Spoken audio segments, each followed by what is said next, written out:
জেনেভার বৈঠকে সম্ভাব্য চুক্তির মূল বিষয়ে যুক্তরাষ্ট্র ও ইরান সম্মত, তবে এখনই হচ্ছে না বহুল প্রতীক্ষিত পারমাণবিক চুক্তি। আপাতত দ্বিতীয় ধাপের আলোচনার মধ্য দিয়ে সেই পথের সূচনা হয়েছে, জানালেন ইরানি পররাষ্ট্রমন্ত্রী আব্বাস আরাকচি।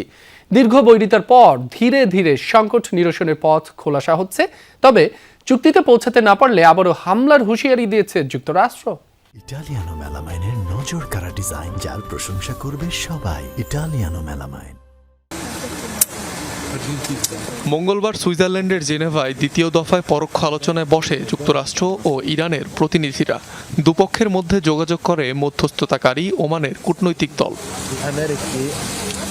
বারবার ব্যর্থ প্রচেষ্টার পর এ দফায় কিছুটা ইতিবাচক বার্তা আসে বৈঠক থেকে। 4 ঘন্টার আলোচনা শেষে সম্ভাব্য পারমাণবিক চুক্তির মূলনীতিগুলোর বিষয়ে সমঝোতায় পৌঁছাতে সক্ষম হয় ওয়াশিংটন, তেহরান। কিন্তু সেটি আনুষ্ঠানিক চুক্তিতে গড়াতে এখনো অনেক পথ বাকি। আগেরবারের তুলনায় এবারের আলোচনা বেশ গঠনমূলক ছিল।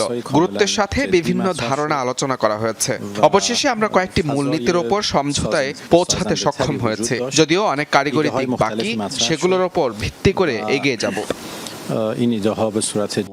দুই দেশের দীর্ঘদিনের বিরোধের পর ঘটনাটিকে বড় ধরনের কূটনৈতিক অগ্রগতি হিসেবে বিবেচনা করা হচ্ছে।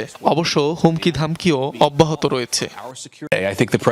আমার মনে হয় প্রেসিডেন্টের কাছে অনেক বিকল্প রয়েছে। এটা সত্য, আমাদের শক্তিশালী একটি বাহিনী রয়েছে, আবার দুর্দান্ত একটি কূটনৈতিক দলও আছে। ট্রাম্প সেই দলকেই কাজে লাগাতে চান, কিন্তু যুক্তরাষ্ট্রের নির্দিষ্ট সীমা রয়েছে।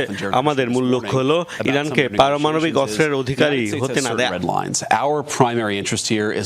তৃতীয় দফা বৈঠকের কোনো সুনির্দিষ্ট তারিখ ঘোষণা না করা হলেও তৈরি করা হচ্ছে চুক্তির একটি প্রাথমিক খসড়া।